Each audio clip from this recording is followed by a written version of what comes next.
Hello everyone, welcome back. Today we're another day of working in the garage, and I'm going to start doing some signs for Halloween because I know it's coming around the corner. I always seem to be falling behind when it comes to Halloween, and I end up missing the whole season.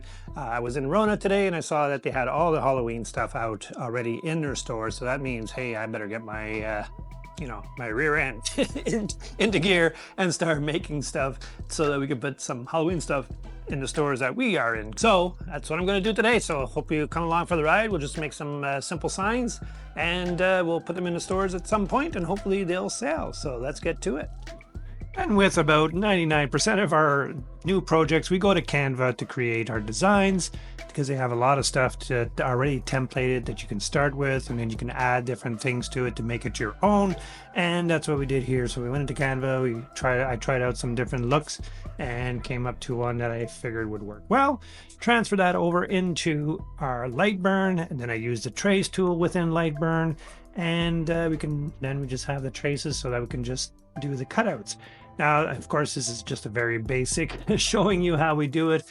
At some point I might do a tutorial, but there's so many tutorials out there already, and they probably have a much better method than I'm using. I'm just doing how I learned on the go over the last couple of years using Lightburn, because it's it's a really good tool. I still can't say enough about it.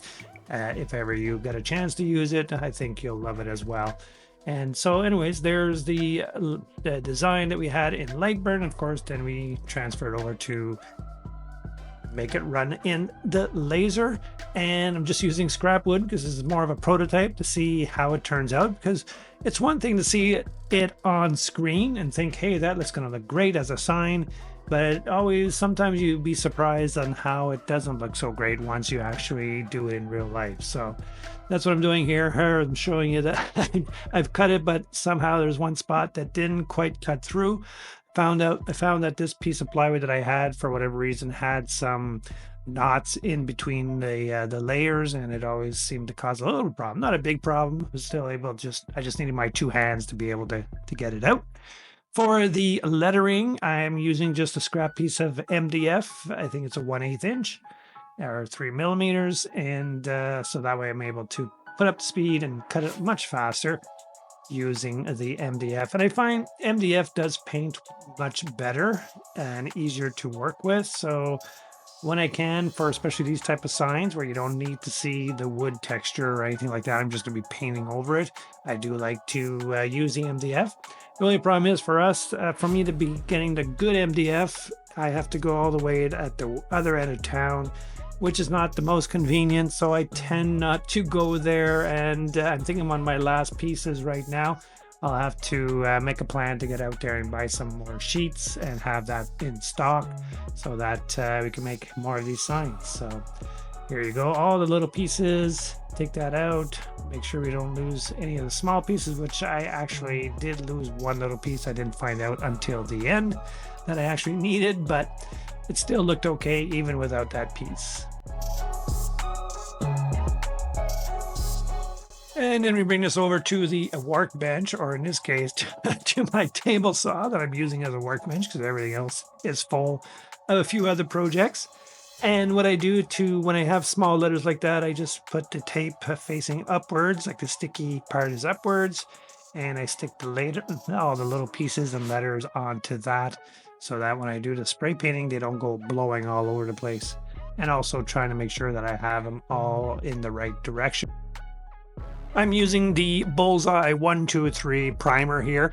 It works really well. There's also the bin primer that works really, really well, but it's much more expensive. This one's still fairly expensive as well.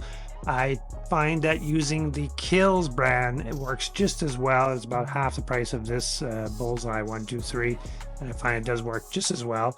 Once it's dry, it takes about 30 minutes to dry. You just do a light sanding just to get any little bumps and dirt that might have fallen onto it, to clean that up, and then we're ready to paint. So I took off the backing, which of course will be black, left everything else, which will be this orange. We use the Dang paint that we buy online.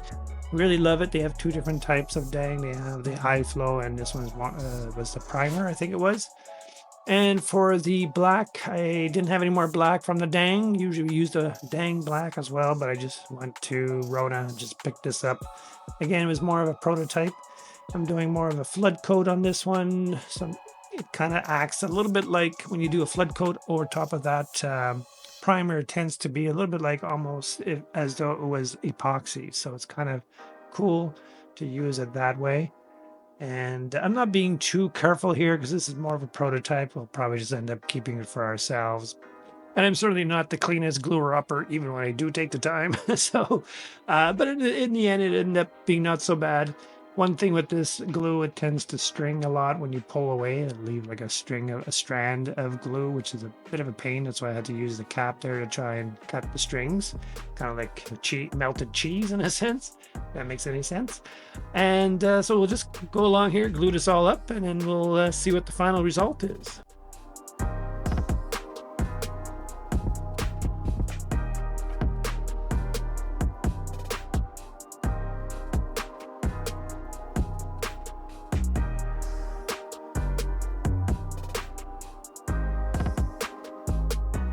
Now, for the happy letters are really quite small, so I had to use the little pliers there, pinchers, to ensure I don't break them, to get underneath and break the paint off first, because those letters were really tiny.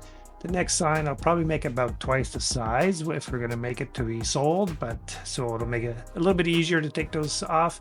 And here's the final result, just cleaning up a little bit of the glue, and here we go.